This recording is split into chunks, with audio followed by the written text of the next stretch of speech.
राधे राधे। कैसे हैं आप सब लोग? आई होप आप लोग अच्छे होंगे। आज की इस क्लास में हम लोग प्रीपोजिशंस करेंगे। प्रीवियस क्लास में मैंने adverb, adjective, noun and pronoun के बारे में आपको बताया था और प्रीपोजिशन जो कि हमारा मेन पार्ट होता है, इंपॉर्टेंट होता है सेंटेंस को कंप्लीट करने के लिए। ठीक है, ये क्या करता है, अपना रिलेशनशिप दिखाता है किसके साथ में, नाउन प्रोनाउन के साथ में, या फिर आप कह सकते हो फ्रेजेस के साथ में भी। ठीक है, तो डेफिनेशन देखिए, prepositions are the words that show the relationship of noun or a pronoun, noun और pronoun का relationship with other part of the sentences। sentences के अंदर noun और pronoun का relationship बताने वाला काम हमारा कौन करता है? prepositions करता है। एज अ सिंपल मैंने एक डायग्राम भी बना दिया ताकि आप अंडरस्टूड हो सके कि नाउन और जो प्रोनाउन है उनका रिलेशनशिप, आप कह सकते हो उनकी प्रपोजिशंस हमें कहाँ दिखेगी, इनमें दिखेगी, with the part other part of sentences, that was noun, verb, adjective. Okay, अगर मैं बात करूं the book is on the table, जो बुक है वो कहाँ रखी गई है? टेबल पर। ठीक है, मैंने बोला कि जो बुक है वो यहाँ रखी गई है। ठीक है, टेबल पर। ठीक है, तो ऑन द टेबल ऊपर रखी गई है। ये जो ऑन है ये हमारा प्रीपोजिशन है। ठीक है, फिर मैंने कहा the cat is under the table, जो कैट है वो अंडर द टेबल है, तो हम कह सकते हैं ना कि जो ये कैट है,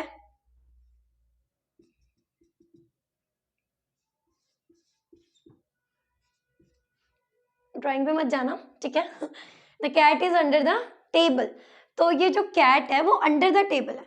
तो हमें एक ही चीज में दो चीजें मिली ना, कि जो ये हमारा नाउन है, ये क्या है? हमारा नाउन है। ठीक है, ये भी हमारा नाउन है और नाउन के बीच में हमारा क्या है? प्रपोजिशन है। ठीक है, यहाँ तक बात समझ में आई कि जो चीजें कहाँ रखी है, कहाँ से उठानी है, कहाँ पे है। ठीक है, उन सब के लिए, टाइम के लिए, वेदर के लिए, ऐसे बहुत सारी प्रीपोजिशंस यूज होती है। ऐसे तो नहीं हो सकता ना हर चीज के लिए हम लोग इन लगा देंगे, ऑन लगा देंगे, नहीं, तो बहुत सारी होती है। ठीक है, अभी ये जो है ये सिंपल मैंने आपको एग्जाम्पल दिया है कि ऑन और किसका? अंडर का। वैसे बहुत सारे हैं, हम कंटिन्यू करेंगे तो आप लोग ज्यादा अंडरस्टूड हो पाएंगे। अभी यहाँ देखिए प्रीपोजिशंस, एक डाउट आएगा ना कि चलो ठीक है, प्रीपोजिशंस का मतलब समझ गए कि नाउन एंड प्रोनाउन का रिलेशनशिप बताने वाला काम कौन करता है? प्रीपोजिशन करता है। ठीक है, बट कब लगाना है प्रीपोजिशन को, ये भी तो पता होना चाहिए। तो प्रीपोजिशन को लगाने का सिंपल तरीका ये, प्री प्लस पोजिशन का मतलब है प्री, प्लेस और बिफोर, मतलब कि प्रीपोजिशन का मतलब है बिफोर लगना, नाउन से पहले ही लग जाता है। ठीक है, यहाँ पर नाउन आ रहा है बट बिफोर द नाउन, इधर जो नाउन है उसके बाद में भी लग रहा है, मतलब पहले लग रहा है, तो वो भी हमारी क्या हो जाएगी? प्रीपोजिशंस हो जाएगी। अब यहाँ देखिए note, without preposition sentence can't make a sense. Without preposition, अगर प्रीपोजिशंस नहीं है तो सेंटेंस का कोई मतलब नहीं है। अगर मैं यहाँ से ऑन को हटा दूं, मैंने यहाँ से ऑन को हटा दिया, तो क्या आप कह सकते हो the book is the table? नहीं बता सकते हो ना कि क्या है। ये सेंटेंस अभी अधूरा है। जैसे ही हमने इसमें क्या किया, ऑन लगाया, ये कंप्लीट है। अब इसे हम बता सकते हैं कि ऑन का मतलब क्या हो गया, उसके ऊपर रखा गया है। तो बात समझ में आई कि प्रीपोजिशंस हमारे लिए क्यों इंपॉर्टेंट होती है, उसे कहाँ लगाना है, किसके थ्रू आती है। ठीक है, हम अब कंटिन्यू करते हैं तो आप ज्यादा अंडरस्टूड रहो। अभी प्रीपोजिशंस हमारी होती है बहुत सारी, 150 होती है, जिसमें से हम लोग इम्पोर्टेंट 70 मानते हैं। ठीक है, उनमें से भी डेली लाइफ में या डेली सेंटेंसेस में हम यूज करने वाले जो वर्ड्स है या फिर जो प्रीपोजिशंस है वो ये है। ठीक है, अगर मैं बात करूँ टाइप्स ऑफ प्रीपोजिशंस, तो वो कितने पे डिपेंड है? तीन चीज पे डिपेंड होती है, व्हेन, वेयर और इन विच डायरेक्शन, मतलब व्हेन, वेयर, विच। ठीक है, अगर मैं बात करूँ व्हेन की, ठीक है, किसकी बात करूँ? व्हेन की, तो व्हेन बताएगा हमें प्रीपोजिशन ऑफ टाइम कि ये कब हुआ, ठीक है, या कहाँ है। ये चीज कौन बताएगा? हमारा व्हेन बताएगा। अगर मैं बोलूं प्रीपोजिशन ऑफ टाइम, कि टाइम बता रहा है क्या क्या? In, on, at, before, after. In, on, at, after, before, ये सब कुछ क्या है? हमारे प्रीपोजिशन ऑफ टाइम है, जो आपको टाइम से रिलेटेड चीजें बताएंगे। अब इन, ऑन, एट के भी फंक्शंस होते हैं कि किसके साथ कैसे वर्क करते हैं। अब किसके साथ इन द सेंस, ये डे, ठीक है, ईयर, मंथ, इन सब के साथ में कैसे वर्क करते हैं। अगर मैं कहूँ डे है तो डे के साथ में आप ऑन यूज करेंगे, ठीक है। ईयर के साथ आप यूज करेंगे इन, मंथ के साथ आप यूज करेंगे वही इन, ड्यूरेशन है ये, ठीक है, ड्यूरेशन की बात हो रही है। डेट के साथ आप एट, जो कि पर्टिकुलर मोमेंट की बात हो जाती है जेट।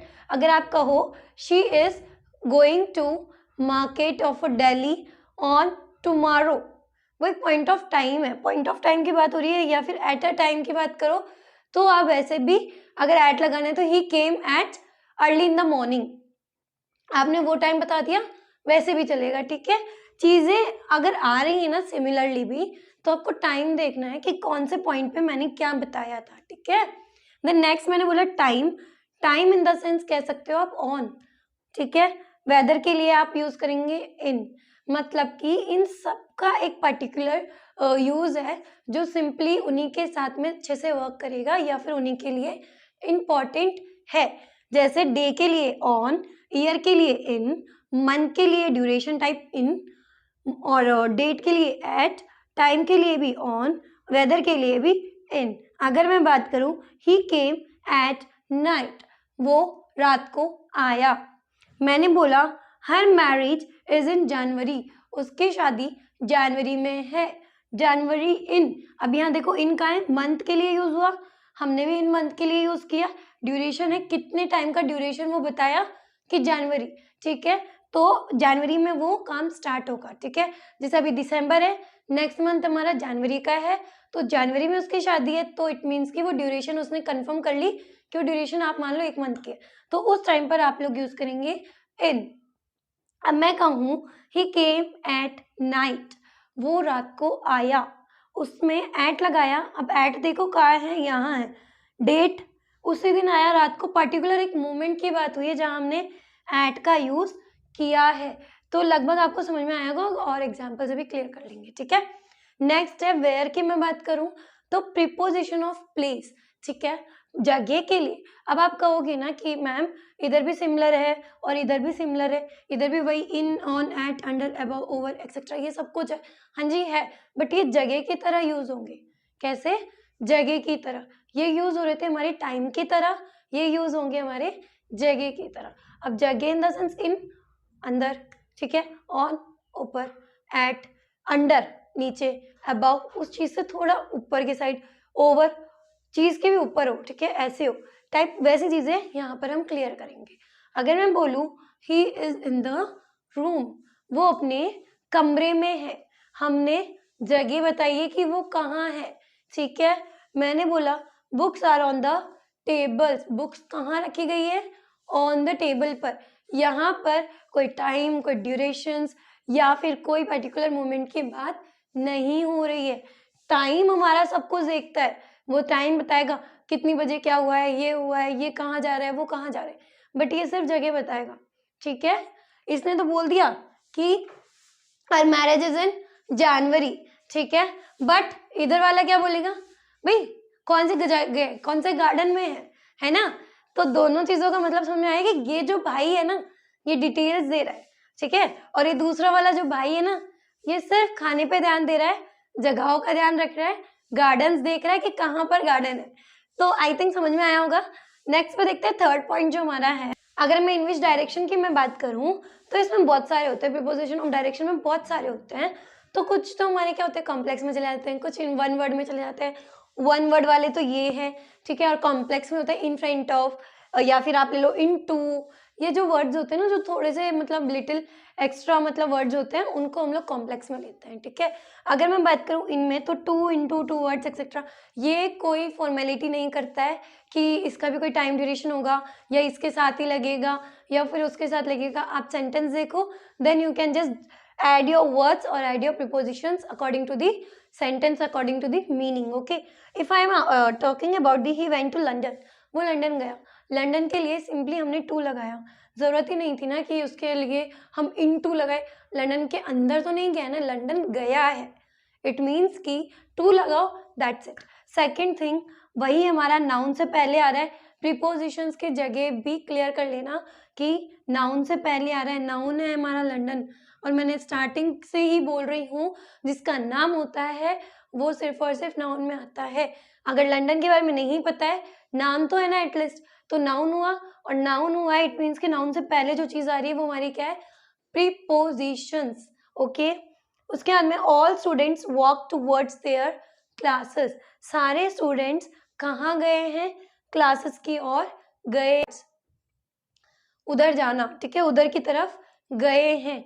तो कुछ कुछ एग्जाम्पल से आपको क्लियर हुआ होगा कि मैं आप लोगों से कह क्या रही हूँ।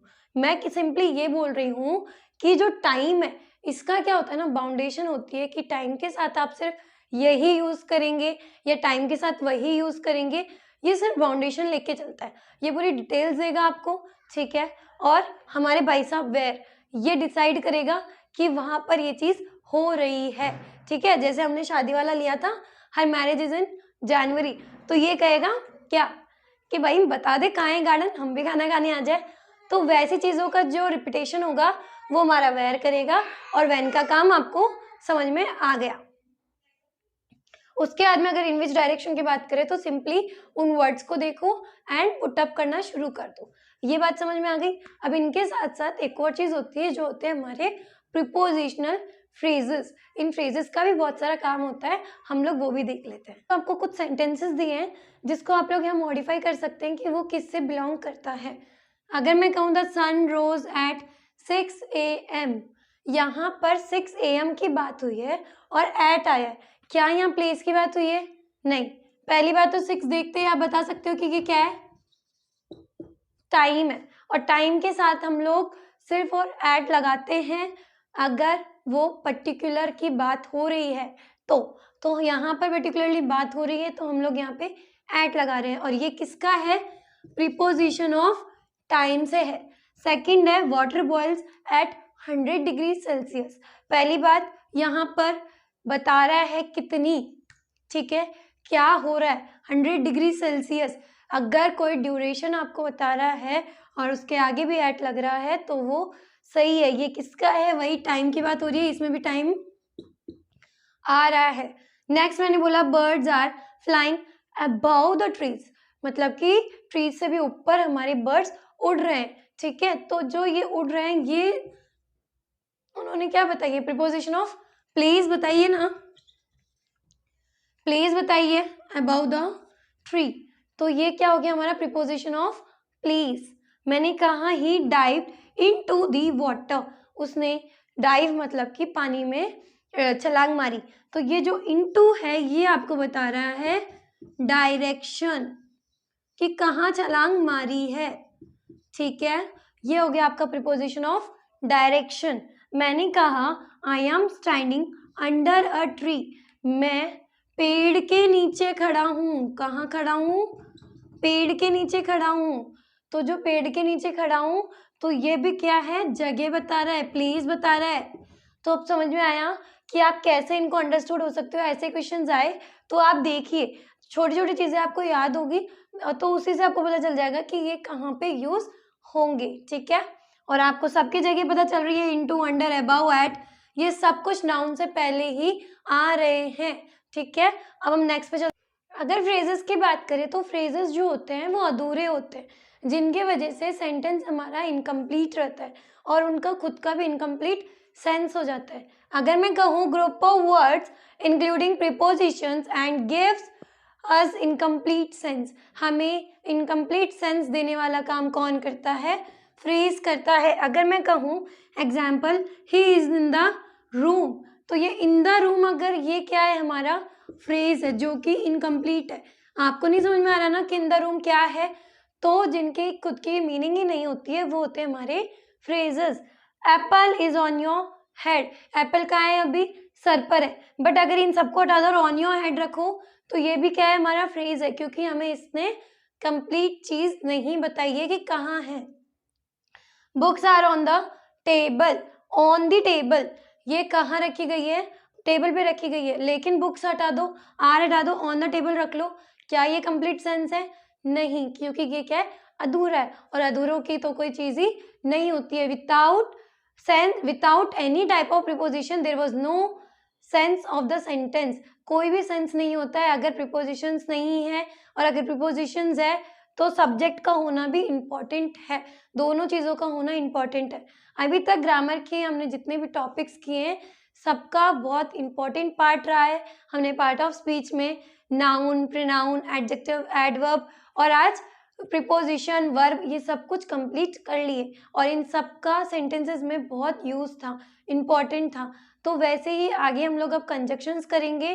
तब तक के लिए आप इसको क्लियर करिए। अगर नहीं समझ में आता है, कोई भी क्वेरी होती है तो आप लोग कमेंट करिए, मैं आपको नेक्स्ट क्लास में समझाऊंगी। और एक और चीज़, जब भी आप सेंटेंसेस क्लियर कर रहे हैं तो हर एक चीज़ का ध्यान रखो। ही कौन है? सब्जेक्ट है। इस कौन है? यहाँ पर हेल्पिंग वर्ब है। ये इन द रूम कौन है? ऑब्जेक्ट है। फिर ये अब ये इन क्या हो जाएगा हमारा? प्रीपोजिशन हो जाएगा। इन चीज़ों का खुद भी ध्यान रखो, उन चीज़ों को रिपीट करते हुए चलो ताकि आपकी ग्रामर भी थोड़ी सी इजी वे में स्टार्ट हो जाए, आपको चीज़ें समझने में आसानी हो। अगर सेंटेंसेस में आप इक्वली एक एक चीज़ डिवाइड करने लग जाएंगे तो आपको दिक्कत ही नहीं आएगी कि सेंटेंस में है क्या। ठीक है, आपके लिए इंग्लिश ऐसे चुटकियों में इजीली सॉल्व हो जाएगी। सो अगर आपको ये वीडियो, ये चीज़ हेल्पफुल रही हो, इन्फॉर्मेटिव रही हो, तो subscribe our channel and press the bell icon ताकि आपको मेरी लेटेस्ट वीडियोस मिलती रहे। And thank you so much. Have a good day.